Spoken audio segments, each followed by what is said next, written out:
100% வாக்குப்பதிவை எட்டும் பொருட்டு வாக்காளர்களுக்கு விழிப்புணர்வு ஏற்படுத்தும் நோக்கில் ஆட்டோக்களில் LED திரை பொருத்தப்பட்டு அதில் விழிப்புணர்வு வாசகங்கள் இடம்பெற்றுள்ளன. தேர்தல் ஆணையம் சார்பாக இந்த நடவடிக்கை மேற்கொள்ளப்பட்டுள்ளது. சென்னை மாநகராட்சியில் இந்த விழிப்புணர்வு நிகழ்வை சென்னை மாவட்ட தேர்தல் அலுவலர் சந்திரமோகன் தொடங்கி வைத்தார். அதற்கு பிறகு செய்தியாளர்களை சந்தித்த அவர் நாளையிலிருந்து வேட்புமனுவை தாக்கல் செய்ய அனைத்து ஏற்பாடுகளும் செய்யப்பட்டுள்ளதாக கூறினார்.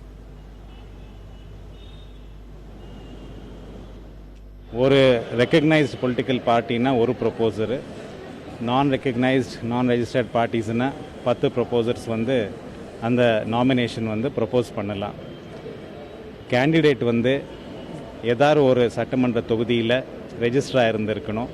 ஆனால் ப்ரொபோசர் எந்த தொகுதியில் அவங்க நாமினேஷன் போடுறாங்களோ அந்த தொகுதியில் அவர் வாக்காளராக இருக்கணும்.